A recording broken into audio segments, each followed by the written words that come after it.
Ti doje të vazhdonte xhirimin sepse ti e kishe hallin te lekët.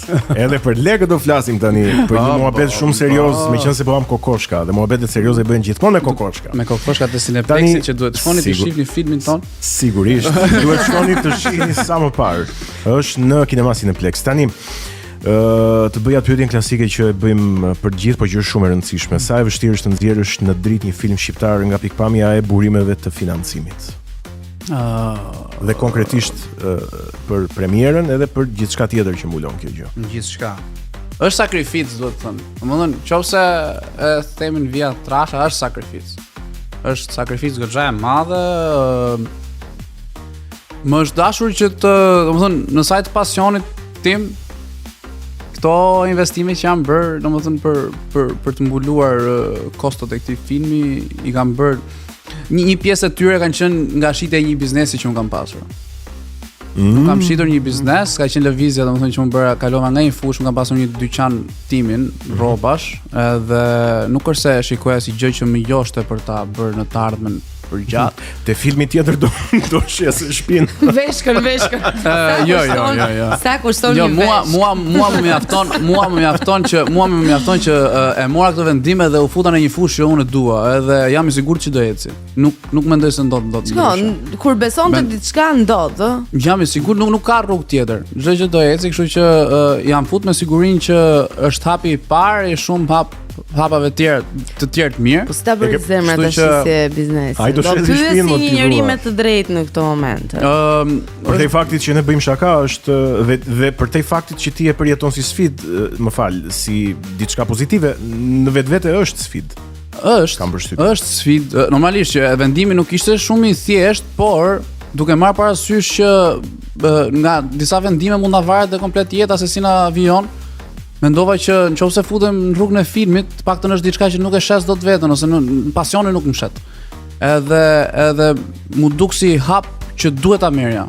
Ne sot apo nesër do ndodhte. Kështu që nuk e mendova dy herë, skenarin pëlqeu, regjisorin pëlqeu, edhe jam shumë krenar që zgjodha këtë grup që ta bënim këtë film. Edhe jam shumë i lumtur me produktin që ka dalë.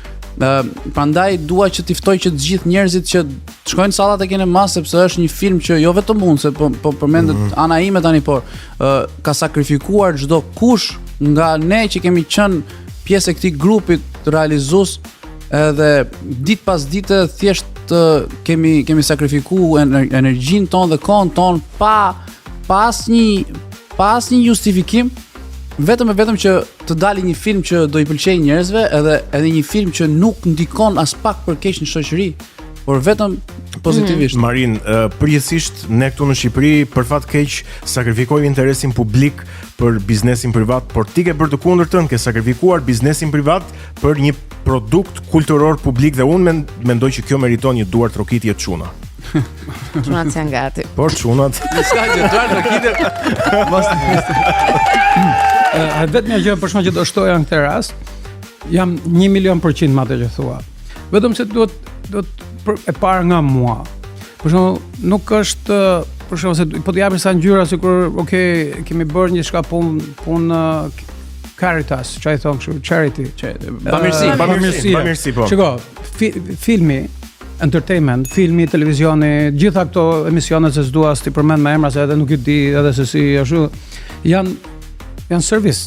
Me thënë siç është restoranti, janë shërbime publike, e kupton? Edhe nuk janë shërbime publike.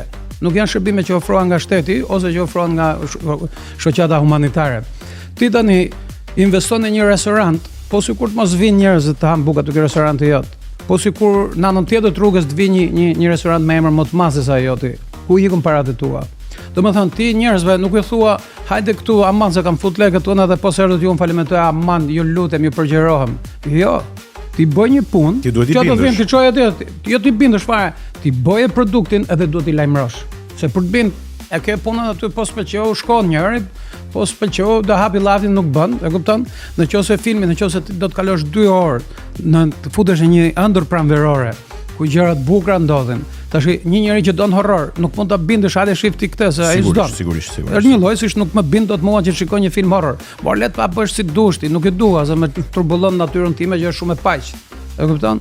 Kështu që do gjesh atë lloj para se të fillosh bësh investime të skenarit, ti do shikosh kjo lloj historie, çfarë tregu ka. Do të bësh llogarit shumë mirë, se për ndryshe ti falimenton qoftë edhe 1000 lekë po ti fusish aty. Po pse do ti humbasish lekët? Normalisht. Kështu që Marini është businessman. Edhe atë duar trokitjen që ti i ofrove, unë do t'i jashtoj edhe një tjetër, sepse një djalë 23 vjeç beson në një biznes ku të tjerët e shikojnë si shërbim publik. Ku këtu janë mësuar njerëzit, bravo, tani erdhi momentin e duhur. E binda regjin që duhet të jesh besues. Si amende. Kështu që kjo mendoj unë që është ajo, sepse siç tash kur takuam fillim bashk, unë mendoj që Shqipëria është një sistem këtu si hibrid. Nuk është as socializëm, as kapitalizëm. Kapitalizëm është në Amerikë. Nuk ke atje se vap, me shko atje për kështu. Jo, valla, po pëlqeu vjen shef ai sot as faleminderit jep lekët edhe hajde. E kupton? I vetmi sekret që jemi në këtë rast, në qoftë edhe me radion tuaj, qoftë edhe me televizionet e reja kur hapen e kështu. Shi sa bukur jeni ju këtu. Po të them I wish, uroj që për shembull njerëzit ta shikojnë dhe ta ndjejnë se çfarë energjie keni krijuar ju këtu. Është super kompliment. Shumë faleminderit, shumë faleminderit. Unë nuk e dija. So unë erdha këtu. So si ta sjellim publikun, e sjellim nëpërmjet energjisë tuaj pozitive, nëpërmjet njerëzve që ju ftoni. Këtu është edhe filmi.